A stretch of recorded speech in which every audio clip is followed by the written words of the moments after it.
I'm Haley. Who's up for a swim? There's nothing I like better on a hot summer day than taking a dip in the local pool. That's another place where you can really make waves. Because what you do today can change the world around you. You can make waves in the water, sure, by splashing around a lot. But you can also make waves with people by showing things like kindness, gentleness, and faithfulness. I've loved going to the pool for as long as I can remember, even before I learned how to swim. When you don't know how to swim, the pool can be scary, but I knew I could count on my arm floaties to keep me from sinking. Woo! They work better in a bigger pool. It was nice to have a little help before I learned how to swim on my own, but even today when I'm out in deep water, I can count on a life vest to help keep me safe. Even if you're an excellent swimmer, a life vest will have your back if something unexpected happens. And if you're in a real emergency, there's always a life preserver. Oh, first try. When you're out in the water and you're worried you might sink, you can totally count on any of these things. In today's story, we'll hear about two friends, David and Jonathan, who could totally count on each other. They were faithful, and I wasn't really that faithful when I said first try. There's always a life preserver. I feel better getting that off my chest. Whew, yeah, feels good. I'll see you soon! The Bible. It's 66 books of history, stories, letters, and poetry that fit together to form God's one big story. The epic adventure of how He created us and loves us so much that He made a way to rescue us. As we travel through the Bible, from Genesis to Revelation, we discover people who met God and found their lives changed forever. Now, for an amazing story, inspired by the book of 1 Samuel, chapters 18 through 20. Jonathan and David couldn't have grown up more differently. Jonathan was the son of King Saul. David, on the other hand, was just an ordinary kid from Bethlehem, the youngest of 8 brothers. David spent long hours alone as a shepherd. He made up songs to play on his harp and grew strong defending the sheep from wild animals. But things began to change quickly for David when God sent the prophet Samuel to Bethlehem. God was displeased with King Saul and wanted Samuel to choose a new king.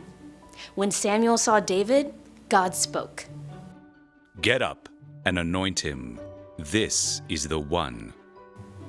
Though David wasn't anything more than a shepherd boy yet, he was sent to the battle lines where his older brothers and King Saul faced the Philistine army and the giant Goliath. "Choose one of your men, have him come down and face me." Through God's power, David faced Goliath with 5 smooth stones and a slingshot. Goliath was killed, and the Philistines were defeated. King Saul was so impressed, he invited David to come live in the palace and help lead his army. This is where David and Jonathan met. Hey, I'm Jonathan, King Saul's son. David, Jesse's son. Can I show you around? Sure, I've never been inside a palace. Dad's told me all about you. You fought Goliath with no armor. Well, it didn't actually fit. Look, if you're going to live with us and help lead the army and everything, you can't dress like a shepherd. Here, I want you to have my robe. Really? We'll be like brothers. You take my sword too, and my bow, and my belt. Wow, thank you. As David made the palace his new home, the 2 young men became best friends. King Saul often sent David out with the army, and David was so successful in battle, Saul gave him a high rank. D-A-V-I-D, yes, he's the one for me. Go, David! The people loved David so much that King Saul became jealous. Instead of celebrating David's success, he flew into a violent rage and several times tried to kill David. Jonathan, too, could easily have become envious of David. After all, Jonathan was supposed to be the next king. But instead, Jonathan stayed faithful to their friendship and protected David. My father is looking for a chance to kill you. Find a place to hide and stay there. I'll speak to him. I'll wait for you to tell me what to do. Jonathan pleaded with King Saul. Don't do anything to harm David. He's helped you. Why would you kill him without reason? Oh, all right. I won't put him to death. Several times, Saul promised to spare David. But every time, the king broke his promise and plotted to go after David again. What have I done? Why is he trying to kill me? I don't know. I'll do anything to help you. Together, the friends made a plan for David to hide during an important festival to determine how angry Saul was and whether David could come back to the palace. Whatever happens, always be kind to me as long as I live. And never stop being kind to my family, even when the Lord has destroyed all your enemies. Promise? I promise. David went and hid, while Jonathan returned to the palace and the king's feast. Where is David? Why hasn't he been here? He asked to go see his family. No, I know you're on David's side. You should be ashamed. You'll never be king as long as he lives. He must die. Jonathan's heart sank. He knew that David would never be safe again as long as King Saul was alive. The next morning, Jonathan took his bow out to the field to shoot, part of the arranged plan. A servant came with him. The arrow went far beyond you, didn't it? Hurry up! Run fast! Don't stop! David knew this meant that King Saul was still very angry. After the servant left, David slipped out from behind the stone where he was hiding. Jonathan?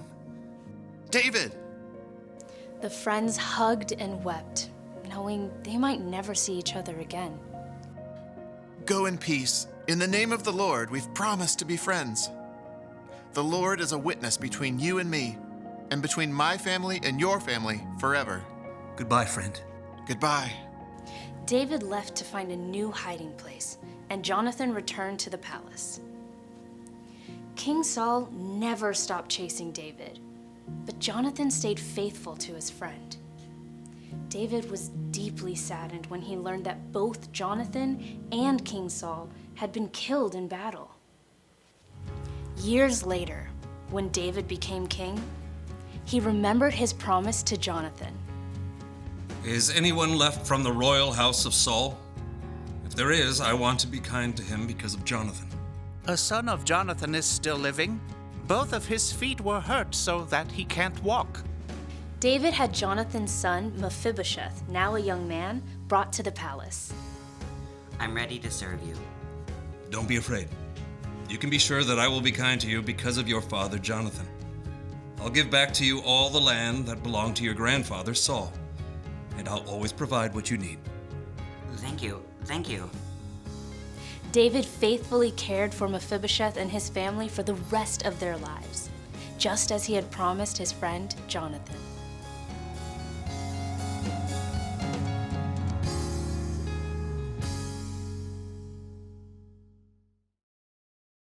David and Jonathan were faithful friends. They could count on each other in good times and bad. David was even a faithful friend after Jonathan died. David kept his promise and took care of Jonathan's son. You can show faithfulness too, by being the kind of person others can count on. That means keeping your promises, doing what you'll say you'll do. It means not talking bad about people behind their backs. And there are other ways to be faithful. If someone's scared of trying something new, you can help encourage them. If something unexpected happens to someone, you can have their back. There are a lot of things you can do to be faithful. Small things. It's not like you have to save someone's life, but you could. Faithfulness can spread like a wave. So if you want friends you can count on, you should be someone you can count on. Here's the one thing to remember today. Be faithful so others can count on you. And don't forget, God is always faithful. When you need help, ask God. God gives you the Holy Spirit when you put your trust in Jesus. Jesus truly is a life preserver. Whoa! See you next time!